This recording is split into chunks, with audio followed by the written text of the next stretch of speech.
Welcome to Plano Police Department's True Crimes with Officer Bianes, a podcast dedicated to learning how criminals select their targets and what you can do to not be a victim.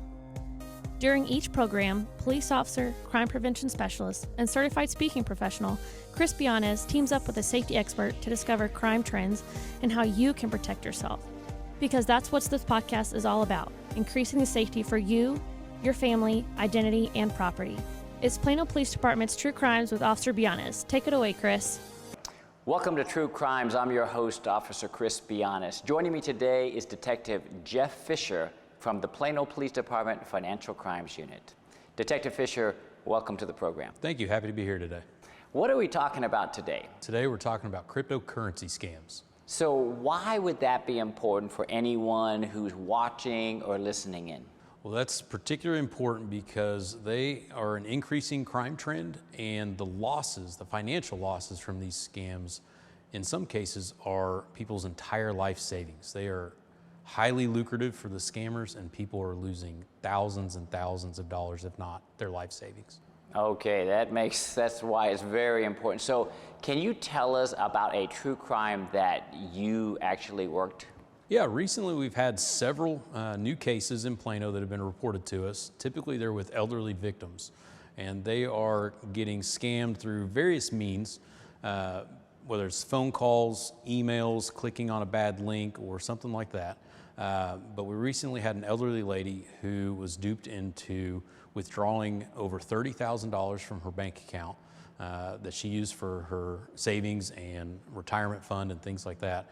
And she was duped into sending that all via a crypto ATM machine to the scammer. How are they, like when they get them on the phone, do they like keep them on the phone, or how are they doing these? Some of these calls end up taking several hours. And so they'll reach out to a victim, and then they develop their story and the ruse to get the victim on the hook, so to speak. And that usually involves some type of sense of urgency. They need to do this right now. They need to secure their money right now. And it often involves scare tactics. They'll convince a person that their identity was used. In this case, a recent case, her identity was allegedly used in an international crime ring that involved sex trafficking of children. And of course, that scared her. She didn't want to be involved in that. She knew she wasn't involved in that, but she was afraid she was going to lose all her money based on what this scammer was saying. Detective, how does this even start? So can you go back to the very beginning, the first contact she had, and how the whole conversation started? She got a pop-up on her computer telling her that there was an issue with her Microsoft account and she needed to call a phone number. She was a little suspicious of that, and so she Googled Microsoft fraud phone number, thinking she was then going to call the Microsoft fraud department. But she didn't do that from the Microsoft website, she did it from Google. And so the results she got were other fraudulent phone numbers that other people had reported and searched and Googled online. So she didn't call the scam number that was on the pop-up, she ended up just calling a different scam number that was one of the first search results on Google rather than from the Microsoft website itself. Did it end up being the same scammers, or was it a different scammer? I think it was someone different, and that scammer had a good day. So Detective Fisher, these scams, similar type of financial crimes have been going on for a while, and I've heard about bank personnel who will sometimes try to intercept this and talk to someone and say, are you being instructed? So how are the scammers getting around that?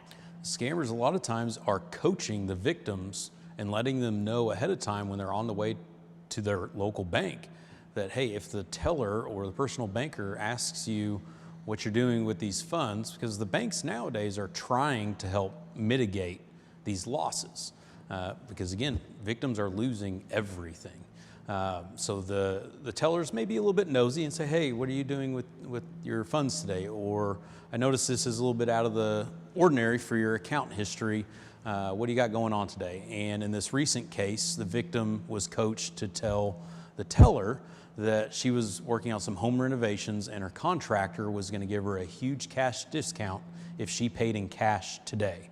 So that's why she was withdrawing the $30,000+ was for a kitchen renovation.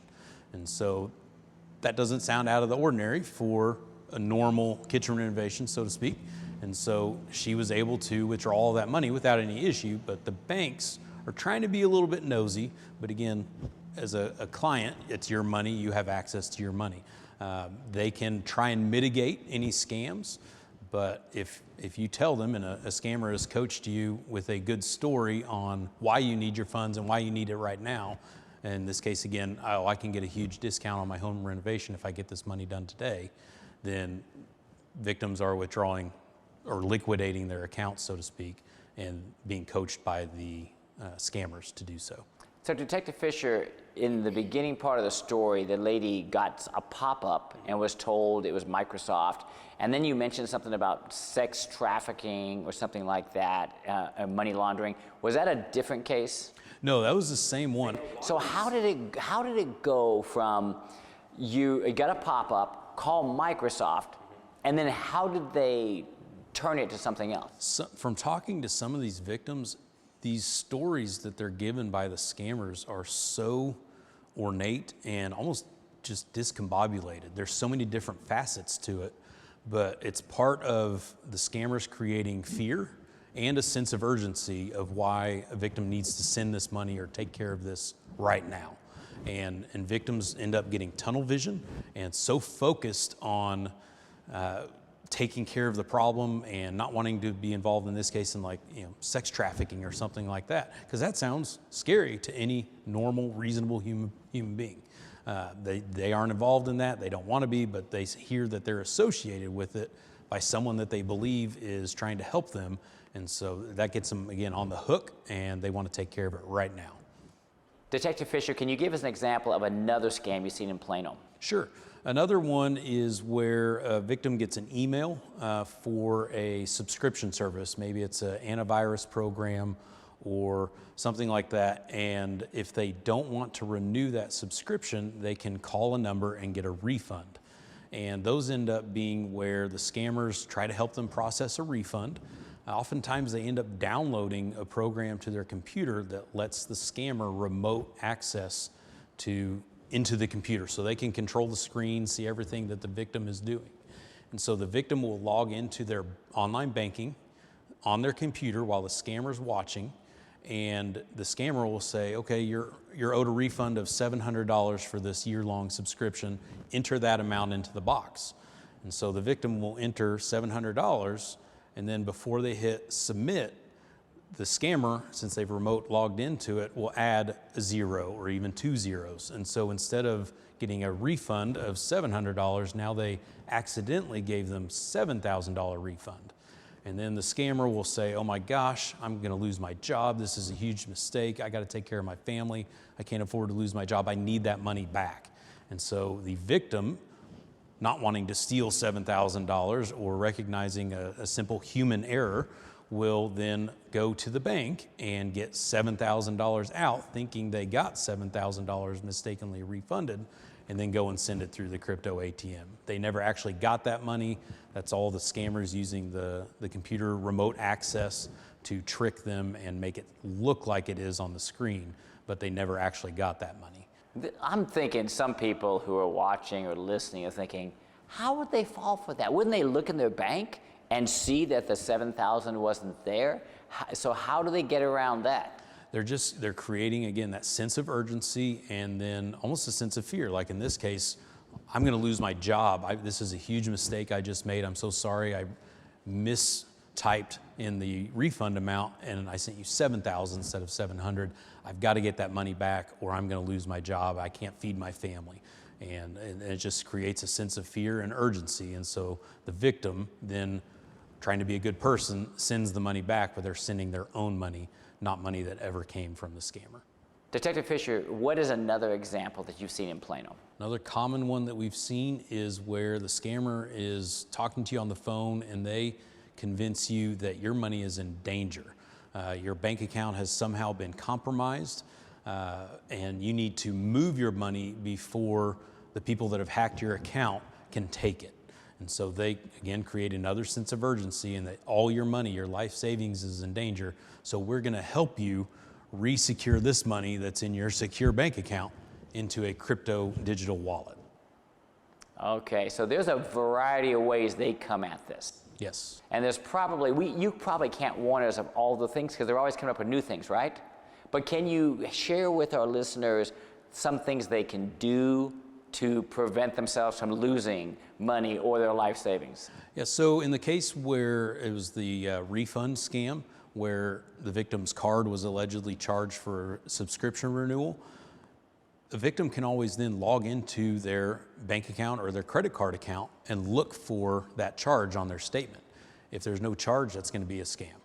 I can almost promise you that anyone calling you and telling you that or getting a pop-up or an email, that's a scam to begin with. But cross-reference it, verify it with your own credit card statement and see if there's an actual charge there. If it's not, that's going to be a scam. And you mentioned that very first scam about a pop-up with a phone number. Do they call back that number? No, never call that number.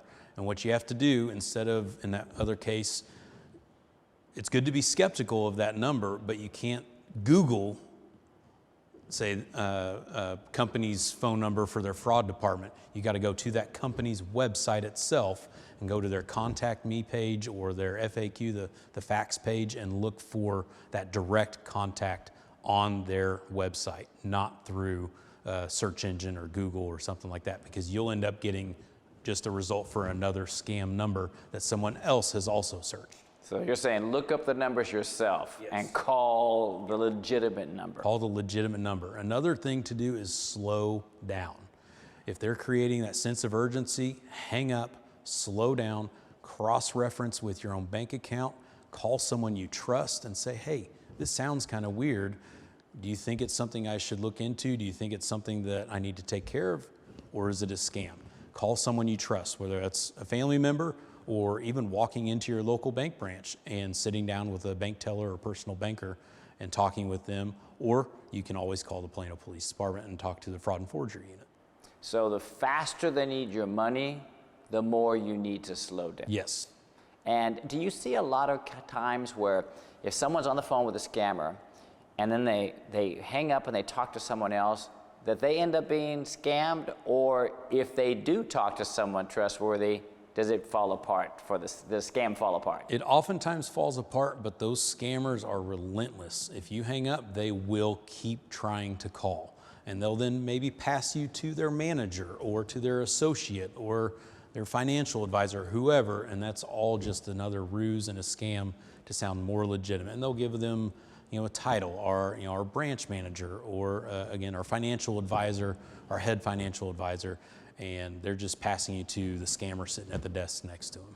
Can you think of any legitimate companies who would say, for whatever reason, whether it's a subscription renewal or a refund, would send you to an ATM, to a cryptocurrency machine? Is just the fact that they're trying to get you to go to a cryptocurrency, is that a huge red flag? Huge red flag. There's not a single company that I know of that will legitimately ask you to do that for any reason. That's just not how legitimate business is done.